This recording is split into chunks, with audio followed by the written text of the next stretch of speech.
Welcome back our YouTube channel global science IQ। I hope आप सभी लोग बहुत ही अच्छे होंगे, बिंदास होंगे और आपकी तैयारी भी बहुत ही बेहतरीन चल रही होगी। तो सबसे पहले हमारे सभी प्यारे प्यारे स्टूडेंट्स को हमारा प्यार भरा गुड मॉर्निंग। कैसे हैं आप सभी लोग?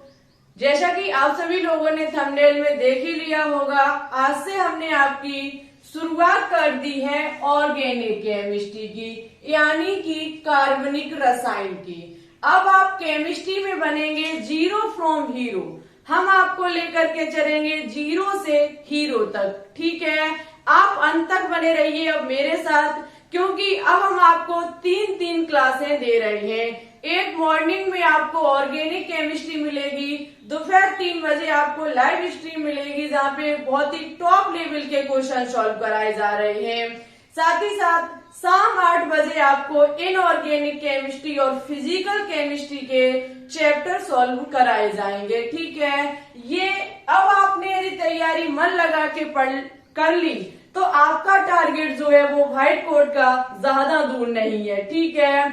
अब आपको हम जीरो से हीरो बना के रहेंगे, वो भी केमिस्ट्री में, ठीक है? तो हमारा साथ अंत तक बनाए रखिएगा। यदि आपका सपोर्ट भरपूर तरीके से मिला तो आप पक्का इस साल सिलेक्ट होकर के रहेंगे, ठीक है? चलिए तो ज्यादा समय ना लेते हुए हम आज के सबसे पहले इंट्रोडक्शन क्लास पर बात करेंगे। आज की क्लास में आपको ऑर्गेनिक केमिस्ट्री में इंट्रोडक्शन दिया जाएगा, कार्बन के बारे में जानकारी दी जाएगी, ठीक है? तो उठा लीजिए कॉपी पेन। जैसे जैसे हम चीजों को यहाँ नोट डाउन करते जाएं, आप मेरे साथ कॉपी में नोट डाउन करते रहिएगा, ठीक है?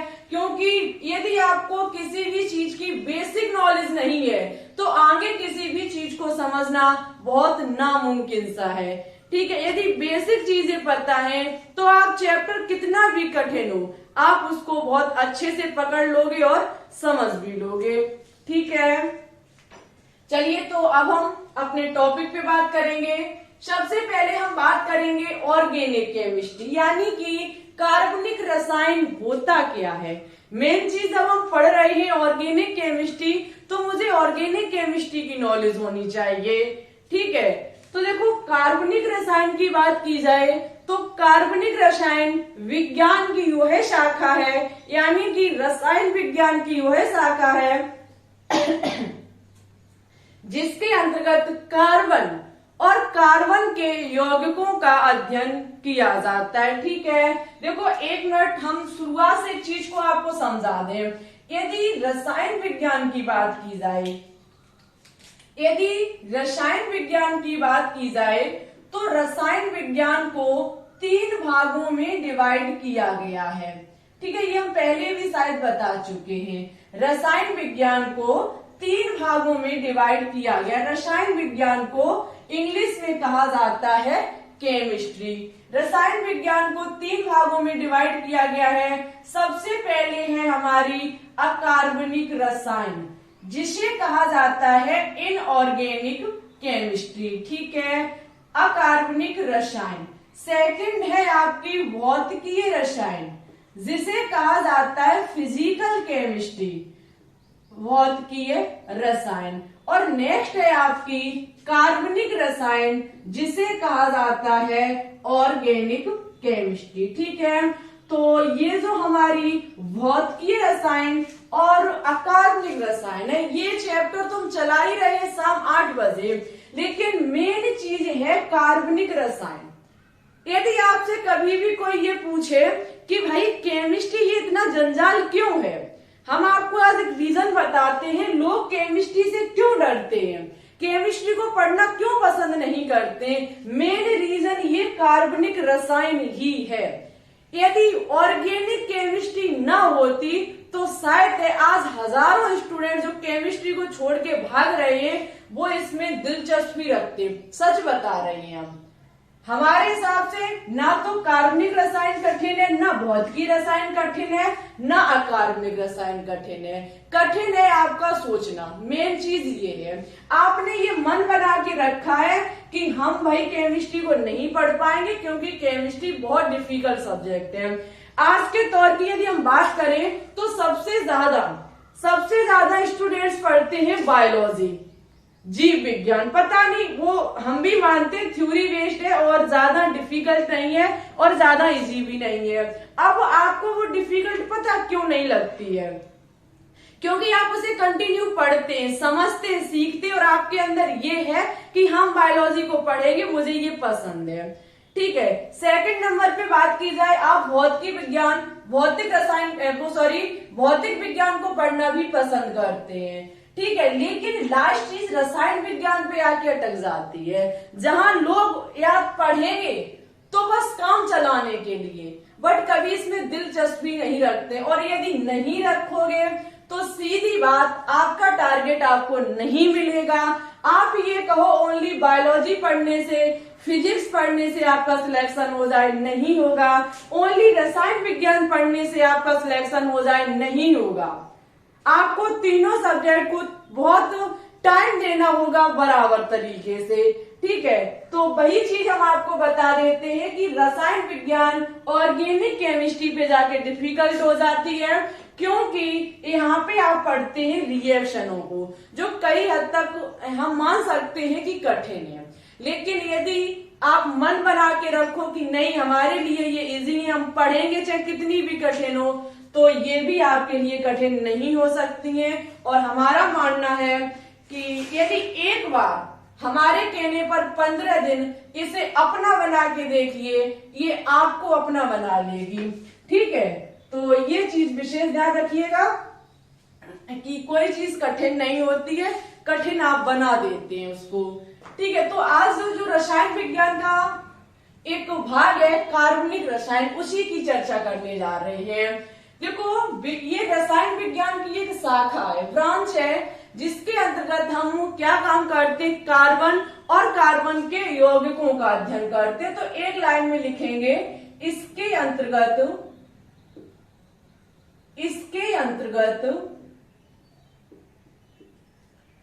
कार्बन तथा कार्बन के यौगिकों का अध्ययन किया जाता है। ठीक है, कार्बन तथा कार्बन के यौगिकों का अध्ययन किया जाता है।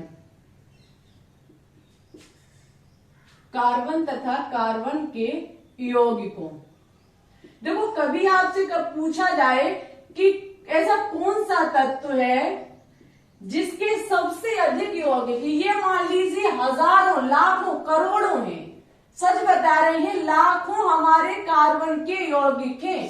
यदि कभी पूछा जाए कि ऐसा कौन सा तत्व है जिसके सबसे अधिक यौगिक के कंपाउंड है, तो कार्बन ही एक ऐसा तत्व है जिसके सबसे अधिक यौगिक है, क्योंकि इसमें श्रृंखल करने का गुण होता है, श्रृंखला बनाने का गुण होता है। ठीक है, इसके अंतर्गत कार्बन के यौगिकों का अध्ययन किया जाता है। ठीक है, अच्छा, हम कार्बन के बारे में पढ़ेंगे, हेडिंग लगाइए कार्बन के बारे में। अब जब कार्बन की बात चली है तो कार्बन के बारे में हम सीखेंगे कि कार्बन के बारे में क्या क्या मेन इंपॉर्टेंट चीजें हैं, क्योंकि क्लास हमारी इंट्रोडक्शन ऑफ कार्बन की है, तो हम कार्बन के बारे में पढ़ना शुरू करेंगे। ठीक है, सबसे पहले कार्बन हमारा जो है वो 14वें वर्ग में रखा गया है।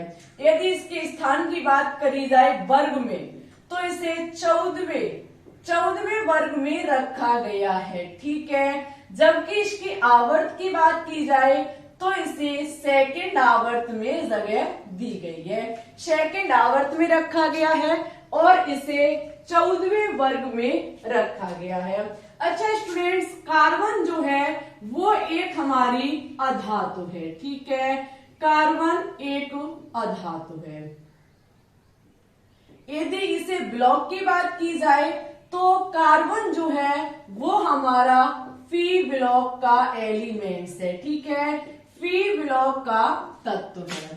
कार्बन हमारा पी ब्लॉक का तत्व है, जिसे आवर्त सारणी में 14वें वर्ग सेकंड आवर्त में रखा गया है और ये हमारा एक नॉन मेटल यानी कि अधातु है। ठीक है, अच्छा, अब बात की जाए इसके परमाणु क्रमांक और परमाणु भार की, तो आपको पता होगा कार्बन का परमाणु क्रमांक 6 होता है परमाणु भार इसका यानी कि द्रव्यमान संख्या इसकी 12 होती है। हम यहाँ से इसके इलेक्ट्रॉन, प्रोटॉन, न्यूट्रॉन निकाल सकते हैं। यदि यहाँ पे प्रोटॉन की संख्या की बात की जाए तो कार्बन में प्रोटॉनों की संख्या 6 है, इलेक्ट्रॉनों की संख्या भी 6 होगी, क्योंकि कार्बन जितने प्रोटॉन उतने इलेक्ट्रॉन, यदि हमारा कोई भी एलिमेंट्स उदासीन है।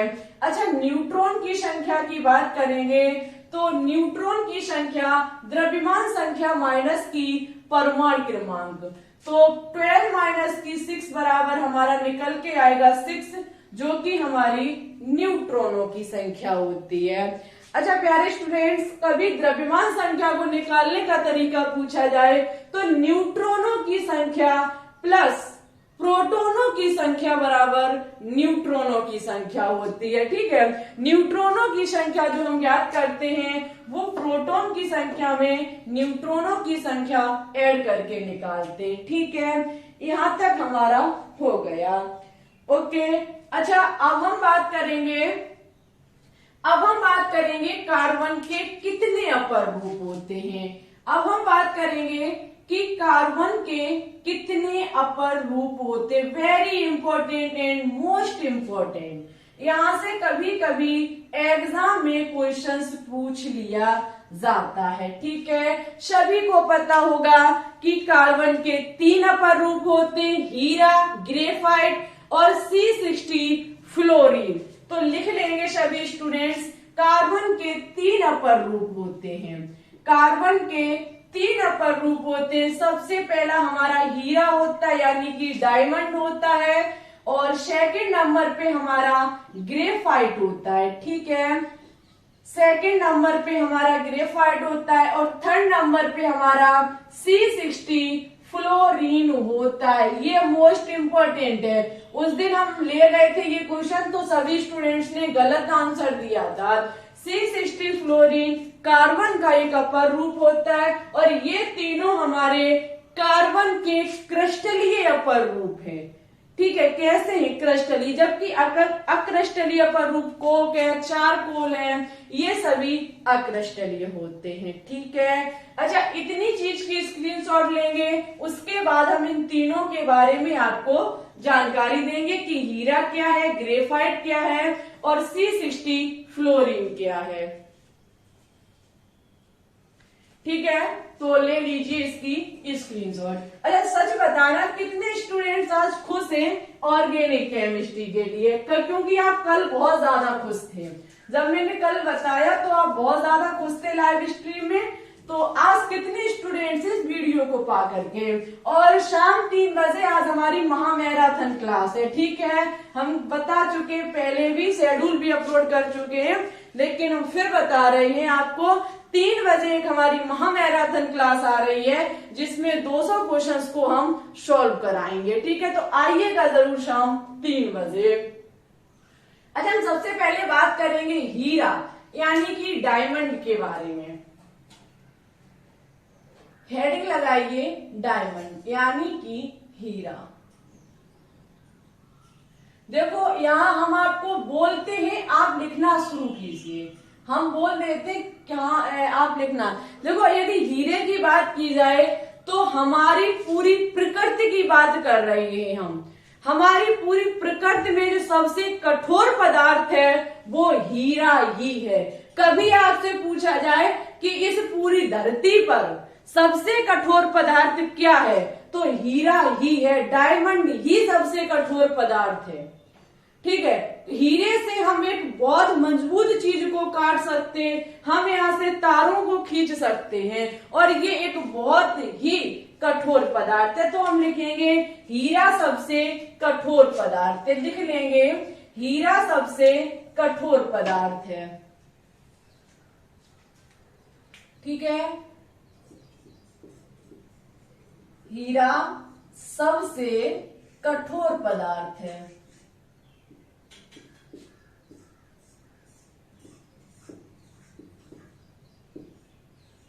कभी पूछा जाए एग्जाम में तो टिक करके आइएगा कि सबसे कठोर पदार्थ हमारा हीरा है। ठीक है, इसका प्रयोग चट्टानों को भेदने, लिख लीजिए, इसका प्रयोग चट्टानों को भेदने,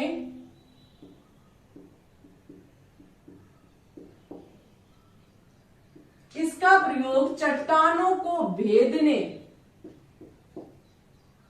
चट्टानों को भेदने और कठोर पदार्थों को काटने, और कठोर पदार्थों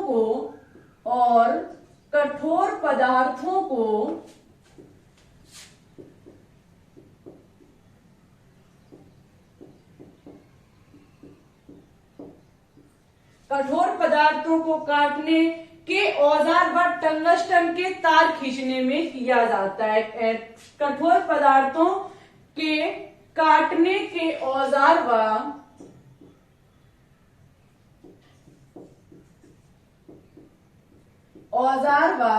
टंगस्टन, ठीक है, टंगस्टन के तार खींचने में किया जाता है।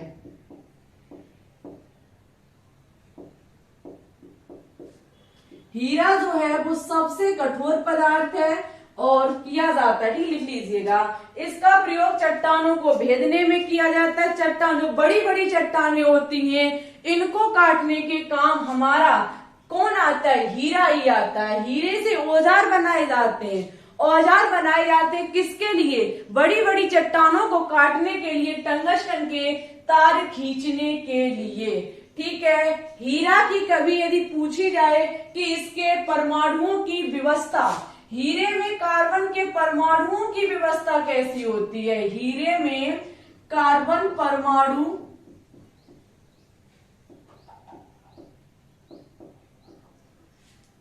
परमाणुओं की त्रिविम चतुष्फलकीय व्यवस्था होती है। परमाणुओं की त्रिविम चतुष्फलकीय,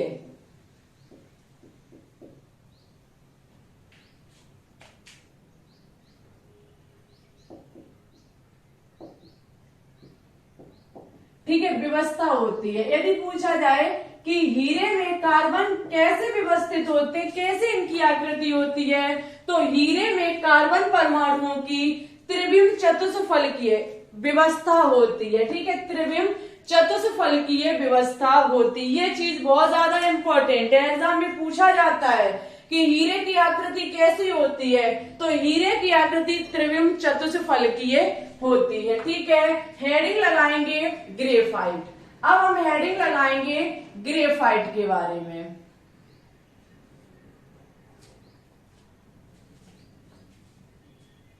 अच्छा, ग्रेफाइट के बारे में बात की जाए तो ग्रेफाइट का प्रयोग लेड पेंसिल बनाने में किया जाता है। लेड पेंसिल, जो हमारी कच्ची पेंसिल जिसे आप कहते हैं, इसका प्रयोग, ग्रेफाइट का प्रयोग जो है वो लेड पेंसिल बनाने में किया जाता है। ठीक है, इसका प्रयोग लेड पेंसिल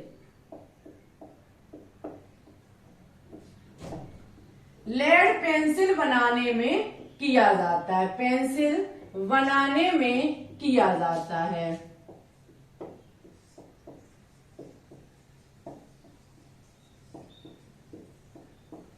याद रखिएगा कि लेड पेंसिल जो हमारी होती है, कच्ची पेंसिल जो होती है, इसमें उसकी जो नोक होती है वो ग्रेफाइट की ही बनी होती है। और कभी एग्जाम में क्वेश्चन पूछा जाए कि लेड पेंसिल में लेड कितने परसेंटेज पाया जाता है, लेड पेंसिल में लेड कितने परसेंटेज पाया जाता है, तो बता दीजिएगा कि 0% पाया जाता है।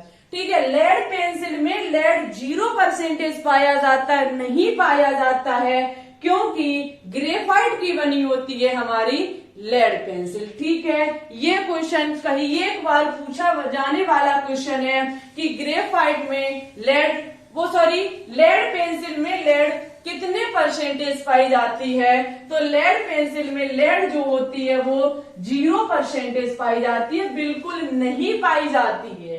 ठीक है, कहने का मतलब है कि बिल्कुल नहीं पाई जाती। देखो, यदि ग्रेफाइट की बात की जाए तो ग्रेफाइट की आकृति कुछ ऐसी होती है। एक 3D स्ट्रक्चर हमारा होता है, ठीक है।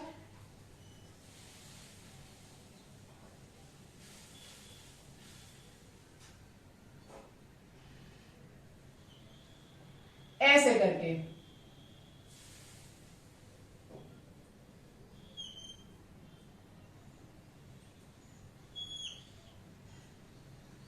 बड़ा ध्यान से समझिएगा।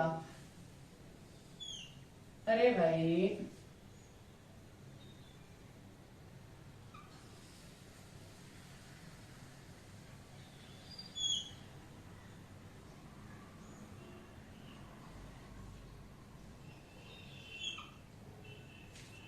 ठीक है, ऐसे करके हमारे ग्रेफाइट की स्ट्रक्चर बनके तैयार होती है। अब देखो इनमें क्या होता है, दो सतह के बीच, दो स्तर के बीच मुक्त इलेक्ट्रॉन पाए जाते हैं। दो स्तर के बीच क्या पाए जाते हैं, मुक्त इलेक्ट्रॉन पाए जाते हैं। इन मुक्त इलेक्ट्रॉन के ही कारण ग्रेफाइट में विद्युत का चालन होता है। एग्जाम में कभी पूछा जाए कि ग्रेफाइट में विद्युत का चालन हो सकता है, तो बिल्कुल हो सकता है। कि क्यों हो सकता है, तो ग्रेफाइट की दो लेयर के बीच मुक्त इलेक्ट्रॉन गमन करते रहते हैं, ठीक है। इसलिए जो हमारी बैटरियां होती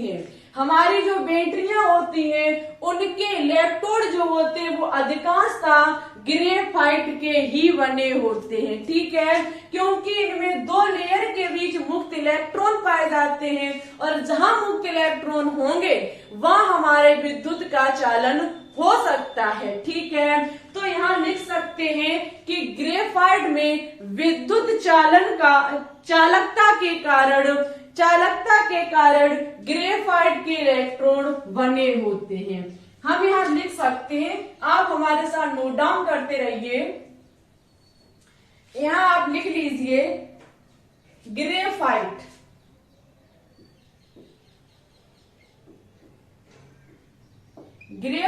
में ग्रेफाइट की विद्युत चालकता के कारण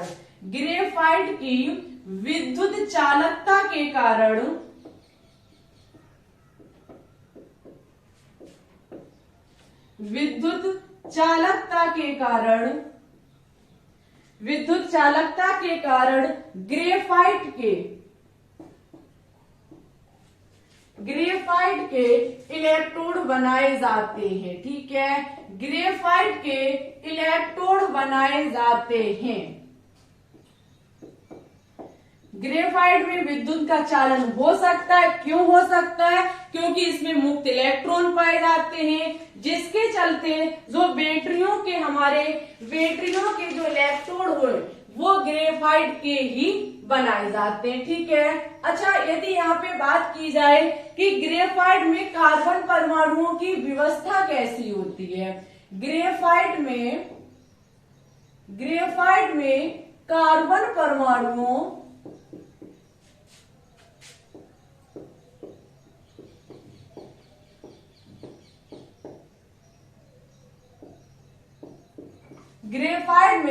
कार्बन परमाणुओं की षटकोणीय व्यवस्था होती है, ठीक है। कैसी होती है, षटकोणीय व्यवस्था होती है। षटकोणीय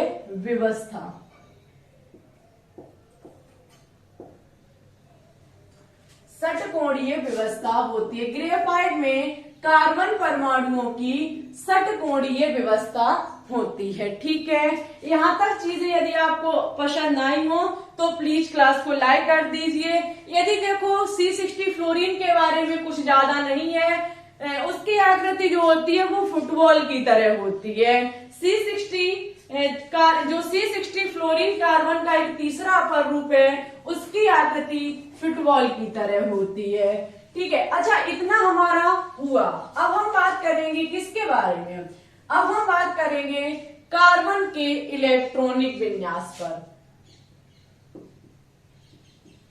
कार्बन का इलेक्ट्रॉनिक विन्यास,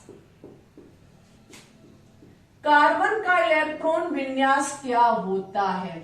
कार्बन C6 होता है, इलेक्ट्रॉनिक विन्यास 1s2 2s2 2p2 होता है। ठीक है, यही तो होता है जिसमें 2 और 4, पहले कोष में 2 इलेक्ट्रॉन, दूसरे कोष में 4 इलेक्ट्रॉन होते हैं। अच्छा, काम क्या यहाँ पे होगा कि इसे अपना अष्टक पूर्ण करने के लिए या तो कहीं से 4 इलेक्ट्रॉन ग्रहण करने होंगे या फिर कहीं से 4 इलेक्ट्रॉन का दान करना होगा। अच्छा देखो होगा क्या, यदि ये 4 इलेक्ट्रॉन को ग्रहण करता है, यदि 4 इलेक्ट्रॉन को ग्रहण करता है तो इसमें प्रोटॉनों की संख्या कितनी है? 6।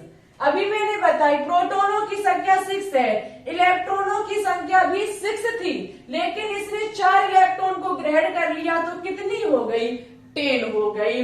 जबकि यदि ये 4 इलेक्ट्रॉन का दान करता है, यदि ये क्या काम करता है, 4 इलेक्ट्रॉन का दान करता है तो प्रोटॉनों की संख्या तो वही रहेगी, लेकिन 6 थी, 4 निकल गए, कितनी बची? 2 बची। या तो ये 4 इलेक्ट्रॉन को ग्रहण करेगा तो इसका अष्टक पूर्ण होगा, या ये 4 इलेक्ट्रॉन का दान करेगा तो हीलियम अक्रिय गैस के समान हो जाएगा।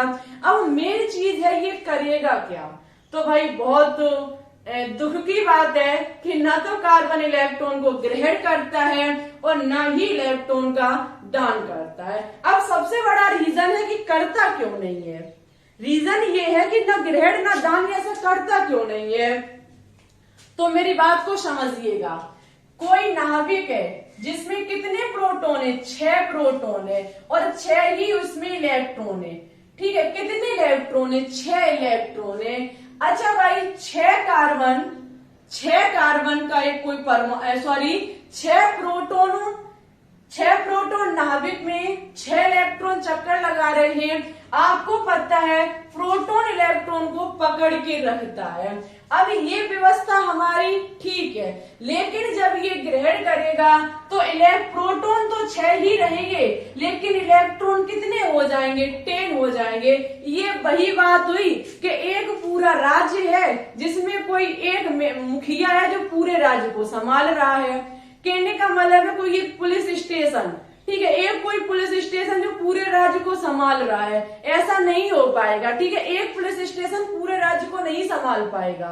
तो उसी प्रकार से 6 प्रोटॉन 10 इलेक्ट्रॉन को नहीं संभाल पाएंगे।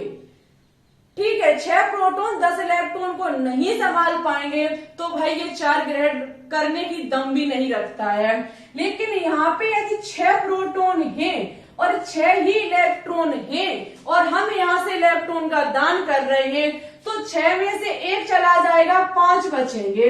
6 भाई साहब 5 को पकड़े रहेंगे जैसे पकड़ पाएंगे।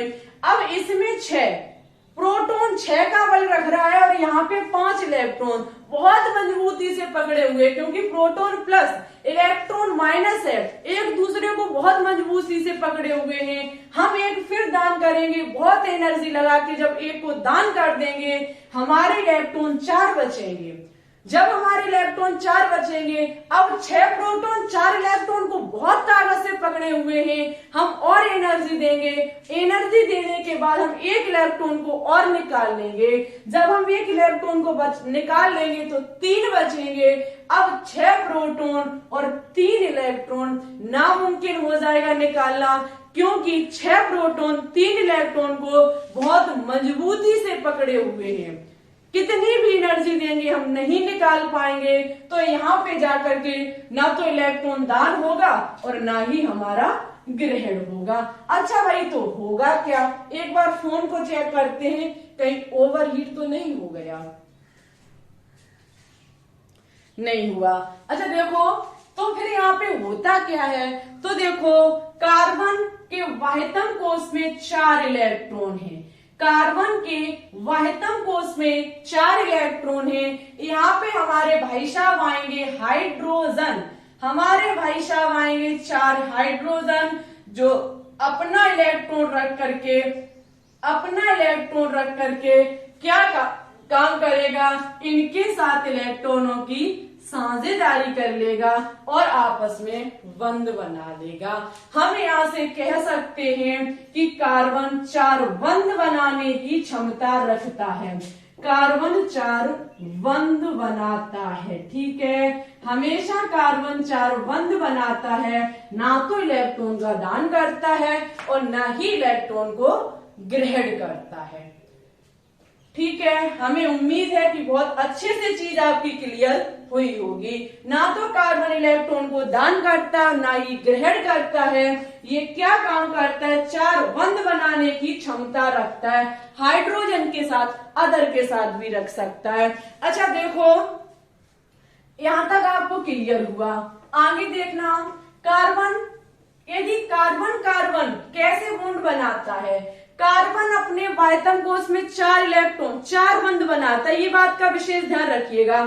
दुनिया में सब पाप कर सकता है, लेकिन 5वां नहीं बना सकता है।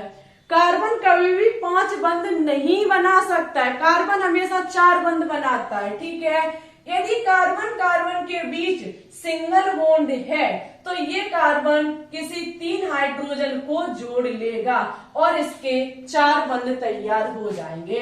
यदि कार्बन कार्बन के बीच डबल बॉन्ड है तो ये 2 कार्बन हाइड्रोजन को जोड़ लेगा और अपनी वैलेंसी को पूर्ण कर लेगा। यदि कार्बन कार्बन के बीच ट्रिपल बॉन्ड है तो ये किसी 2 हाइड्रोजन को जोड़ लेगा।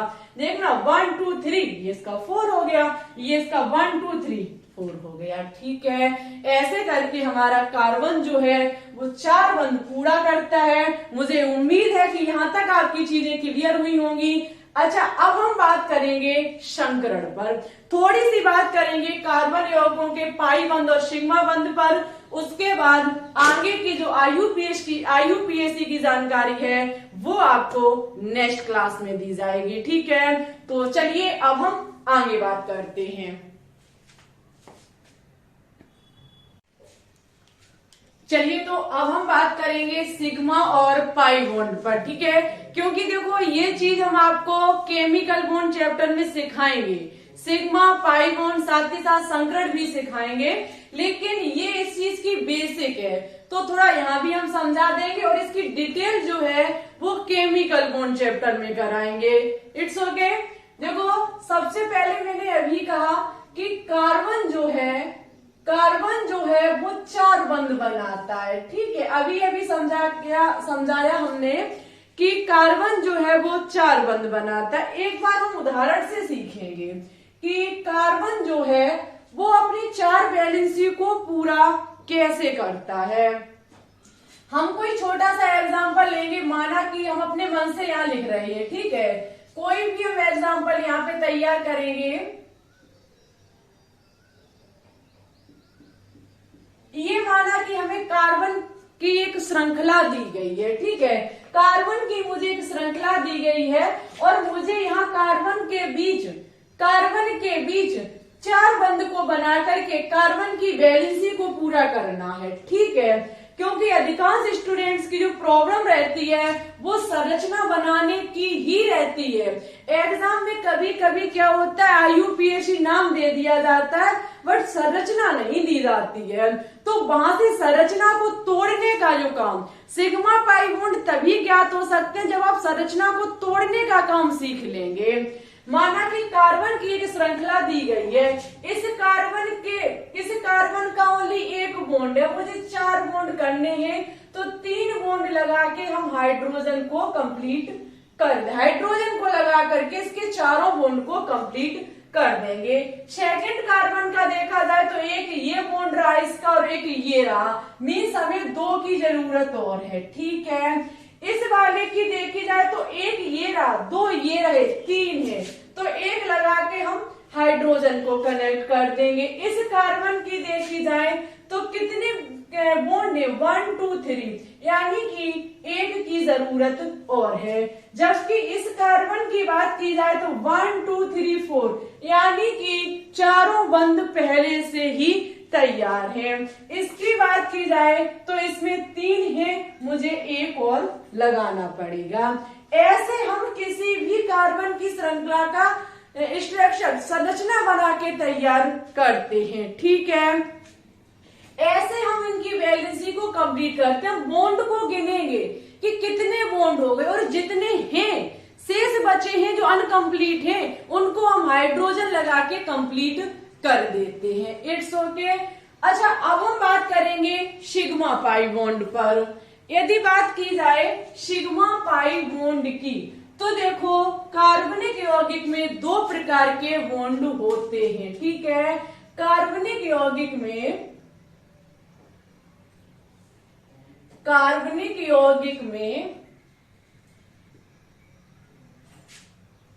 बंध की बात की जाए, कार्बनिक यौगिक में बंध की बात की जाए तो इसमें दो प्रकार के बंध होते हैं।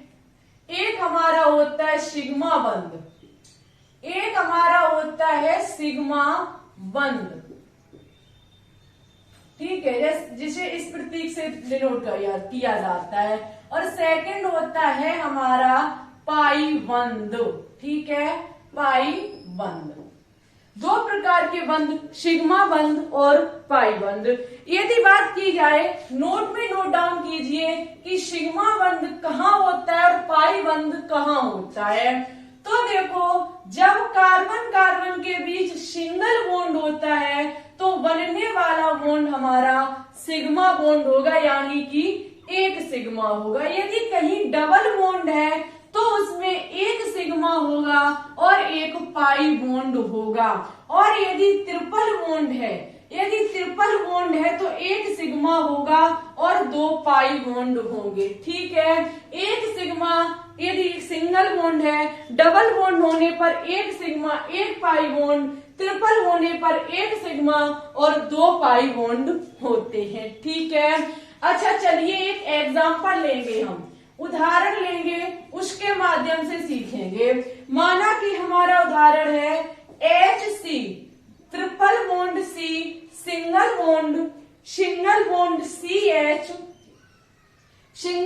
CH, उसके बाद हमारा CH, triple bond C, single bond CH, double bond CH, CH3। ये है माना कि मेरा कोई भी एक कार्बन का यौगिक जिसमें कार्बन की श्रृंखला, जिसमें मुझे सिग्मा पाई बॉन्ड को देखना है। तो देखा तभी जा सकता है, ज्ञात तभी कर पाओगे जब इस संरचना को तोड़ना आता होगा आपको। अब तोड़ोगे कैसे? कार्बन लिखा हुआ है, हाइड्रोजन सिंगल बॉन्ड से जुड़ा हुआ है, ठीक है। कार्बन कार्बन के बीच ट्रिपल बॉन्ड, फिर कार्बन, फिर सिंगल बॉन्ड, फिर कार्बन। ये हाइड्रोजन इस कार्बन से सिंगल बॉन्ड से कनेक्ट है, डबल बॉन्ड C, फिर ये हाइड्रोजन सिंगल बॉन्ड से कनेक्ट है, फिर कार्बन कार्बन के बीच कार्बन, और उसके बाद तीन हाइड्रोजन यहाँ पर सिंगल बॉन्ड से जुड़ी हुई है, ठीक है, सिंगल बॉन्ड से जुड़ी हुई है। ऐसे मुझे पहले संरचना को खोलना होगा। यदि संरचना को नहीं तोड़ पाया तो सिग्मा पाई बंध कभी नहीं ज्ञात कर पाओगे। बस हाइड्रोजन को सिंगल बॉन्ड के माध्यम से अलग करते जाइए और कार्बन कार्बन के बीच जो भी बॉन्ड हो, डबल बॉन्ड, सिंगल बॉन्ड और जो भी बॉन्ड हो, ट्रिपल बॉन्ड, उनको लगाते जाइए, संरचना खुल के तैयार हो जाएगी। यहाँ पे सिंगल बॉन्ड है तो सिग्मा बंध होगा, ट्रिपल बॉन्ड है तो एक सिग्मा दो पाई बॉन्ड होंगे, कार्बन कार्बन के बीच एक सिग्मा, सिंगल बॉन्ड एक सिग्मा एक पाई क्योंकि डबल बॉन्ड है, फिर एक सिग्मा, यहाँ भी एक सिग्मा होगा और यहाँ भी एक सिग्मा होगा। अच्छा, हम यहाँ पे क्या काम करेंगे? सिग्मा की संख्या को काउंट करेंगे कि कितने सिग्मा बंध है। तो 1 2 3 4 5 6 7 8 9 10 सिग्मा बंध की संख्या जो है वो 10 है, जबकि पाई बॉन्ड की संख्या 2 और 1, पाई बॉन्ड की संख्या हमारी 3 है। ऐसे करके हम सिग्मा और पाई बॉन्ड की संख्या को काउंट करते, निकालते हैं, ज्ञात करते हैं। Very very important and most important, क्योंकि यहाँ से एग्जाम में क्वेश्चंस बनते हैं, ठीक है। अच्छा, थोड़ी सी एक 5 मिनट का और सीखेंगे जो कि है हमारा संकरण। यहां तक चीजें क्लियर हुई हो तो प्लीज आज की इस क्लास को, ऑर्गेनिक केमिस्ट्री के फर्स्ट लेक्चर को इतना शेयर कर दीजिए, इतना शेयर कर दीजिए कि शाम तक इस क्लास में 50 लाइक हो जाए, ठीक है। क्योंकि बहुत मेहनत की क्लास है, हमारे पास भी इतनी एनर्जी नहीं है, हमें भी गर्मी लगती है, ठीक है। आप हमें कुछ देते नहीं हो, 3 क्लास आपके लिए बना रहे हैं तो सपोर्ट करते रहिए, सपोर्ट मिलता रहेगा तो कंटिन्यू क्लासें चलेंगी, ठीक है। अच्छा 1 मिनट, अब हम संकरण को और समझते हैं। हेडिंग लगाइए संकरण।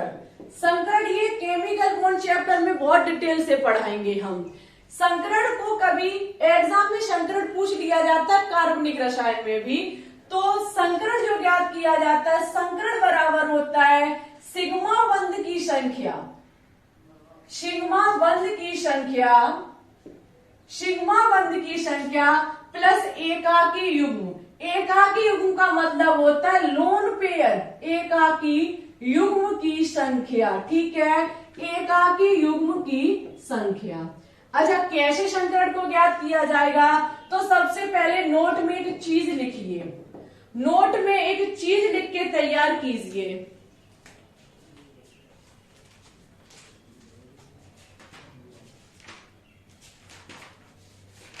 नोट में लिखेंगे यदि कार्बनिक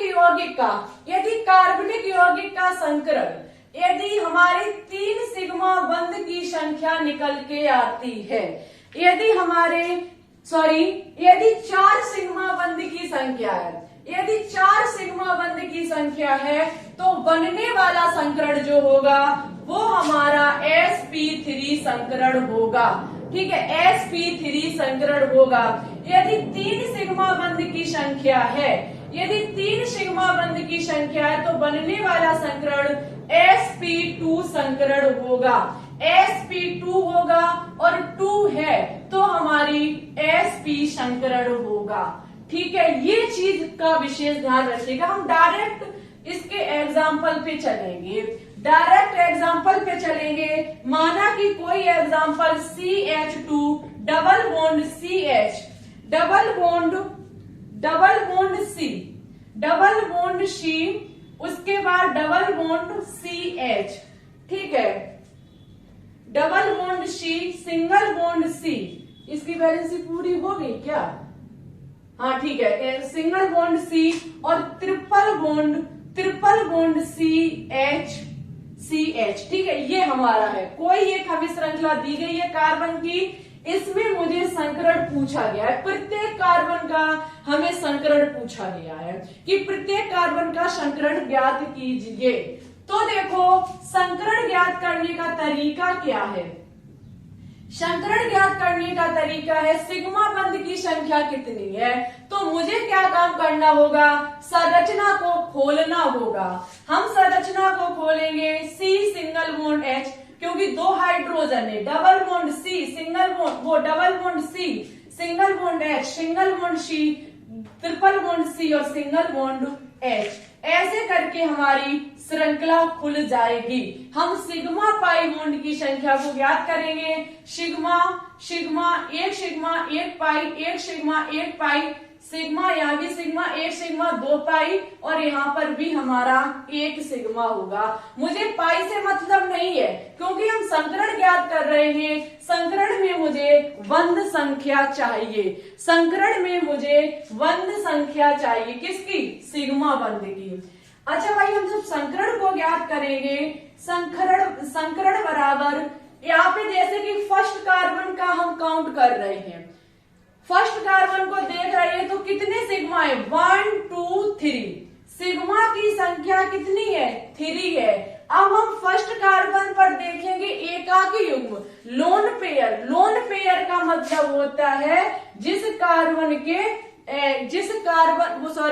जिस इलेक्ट्रॉन के जोड़े बने हुए हों।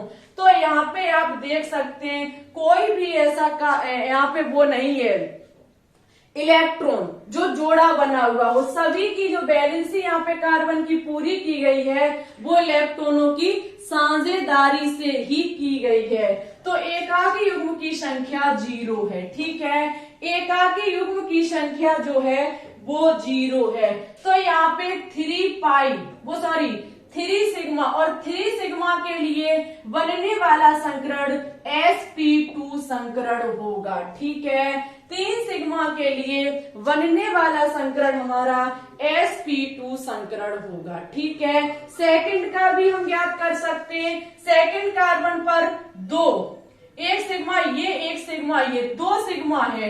तो सेकंड कार्बन के लिए 2 सिग्मा और एकाकी युग्म 0 और 2 सिग्मा के लिए बनने वाला संकरण sp संकरण होगा। ठीक है, ऐसे करके हम क्या काम करते हैं, प्रत्येक कार्बन का संकरण ज्ञात कर सकते हैं। मुझे उम्मीद है कि आपको थोड़ा बहुत तो संकरण समझ में आया होगा। नहीं आया कोई बात नहीं, आपको केमिकल बॉन्ड चैप्टर जब हम पढ़ाएंगे तो बहुत डिटेल से समझाएंगे। ठीक है, बहुत डिटेल से एक्सप्लेन करेंगे। ये इंट्रोडक्शन क्लास थी कार्बन की, तो हमने थोड़ा सा संकरण के बारे में समझाने का प्रयास किया और सिग्मा और पाई बंध के बारे में आपको केमिकल बॉन्ड चैप्टर में और भी जानकारी दी जाएगी, लेकिन यहां से भी आप समझने का प्रयास कीजिएगा। ठीक है, अच्छा एक क्वेश्चन है आपके लिए होमवर्क में, C6H6 में सिग्मा और पाई बॉन्ड की संख्या कितनी है? ठीक है, इसका जवाब आपको हमारे कमेंट बॉक्स में कमेंट करके देना होगा। देखते हैं कितने स्टूडेंट्स इस क्वेश्चन का सही और सबसे पहले आंसर देते हैं और कितने स्टूडेंट्स देते हैं। प्रत्येक स्टूडेंट्स को जवाब देना होगा। यदि लेक्चर 2 को पाना चाहते हो तो आज की इस क्लास को ज्यादा से ज्यादा सपोर्ट करना होगा, शेयर करना होगा और आपसे हाथ जोड़ करके रिक्वेस्ट है कि जो भी स्टूडेंट्स चैनल से न्यू जुड़ रहे हैं वो चैनल को सब्सक्राइब करके बेल आइकन को दबा के ऑल पर क्लिक जरूर कर ले, जिससे आने वाली वीडियो के नोटिफिकेशन आपके पास टाइम टू टाइम पहुंचते रहेंगे। आज शाम 3 बजे एक महा मैराथन क्लास को ज्वाइन करना बिल्कुल भी ना भूलें। हम 3 बजे आएंगे लाइव। ठीक है, चलिए तो फिर ठीक है, टेलीग्राम चैनल को ज्वाइन कर लीजिए, लिंक डिस्क्रिप्शन में डली हुई है, आप वहां पे हर क्लास की पीडीएफ को पा सकते हैं। ओके, क्लास कैसी लगी बताइएगा जरूर और ऑर्गेनिक केमिस्ट्री की यदि नेक्स्ट क्लास को पाना चाहते हैं तब भी आपको कमेंट बॉक्स में बताना होगा कि हाँ आज की क्लास से मुझे बहुत कुछ बेनिफिट मिला है और हम आगे भी देखना चाहते हैं। ओके, चलिए तो लाइक जरूर कीजिएगा, अपना ख्याल रखिए, अच्छे से स्टडी करते रहिए। किसी भी प्रकार का कोई भी डाउट हो तो कमेंट बॉक्स में बताइए, हम आपके डाउट को दूर करेंगे। Okay, thanks for watching this video. जय हिंद, जय भारत, ऑल द बेस्ट।